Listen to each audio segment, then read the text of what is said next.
So hey everybody, this is the Skull Nets podcast. I'm just gonna talk about some things, talk about things all Nets, game reviews, game previews, scouting players, things of that nature.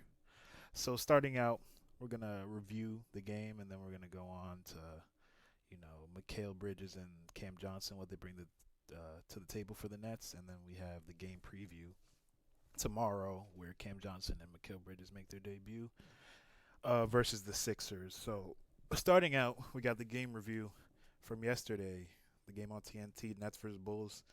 Really fun game. Really gave me those 2018, 2019 vibes where the team was just having fun out there, playing hard, um, and the young players were thriving. Cam didn't have a good first half. He was actually 0-6 in the first half. But what great scorers do, they find a way. And he had a terrible shooting night. I believe he was 3 of 16, which is awful.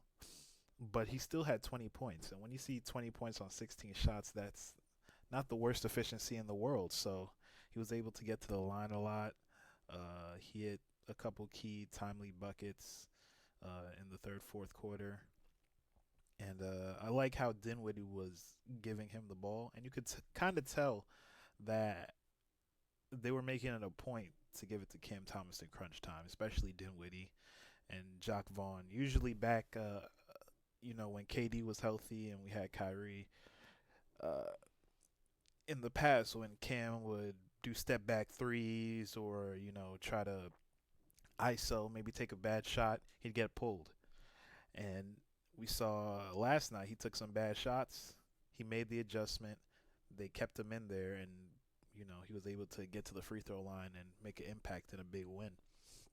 So I like what I saw from Cam.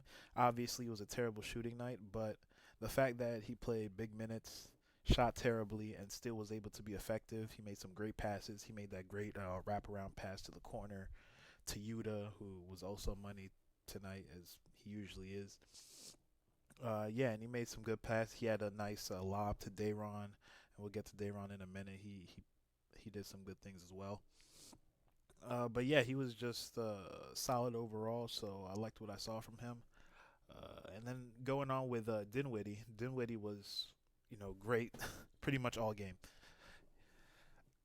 He didn't shoot the ball well, especially going into the fourth quarter, but he controlled the pace. We know what Dinwiddie does. He's able to get downhill. He's able to draw fouls. He's able to shoot the three ball. He has that catch and shoot game going. Yeah, and he controls the pace. So he played really well, especially in the fourth quarter when we needed it the most. He had a huge fourth quarter. I'm not sure how much he scored. I believe it was 13 in the fourth quarter. He was just sensational. He controlled the pace when needed. He also gave the ball to Cam Thomas, let him cook. So he did some really good things. And Dorian Finney-Smith, his jump shot wasn't falling tonight, but you already see the difference between him and Royce. Royce. Well, I love Royce. He's a really good player. He rebounds hard. He has hit some very clutch shots for us. He's been a good three-point shooter, but we noticed that when Royce isn't shooting the three, you can see that his game is kind of limited in order when it comes to like getting to the rim, drawing fouls, things of that nature. Uh, as we saw with Dorian Finney-Smith, his shot wasn't going. I don't even think he hit a three tonight, and he had that poster dunk in the third quarter, and then he had he tacked the closeout. He was able to get a layup, so he did some great things. And then he was guarding DeRozan a lot of the game, and he did really well on DeRozan. So give credit to DFS, and when his 3 point falls, we know he's gonna be you know a very good piece for us. I mean, even when his 3 point isn't falling like we saw tonight, he's able to affect the game in a plethora of ways. So that was a good debut for both Dinwiddie and DFS Dorian Finney-Smith.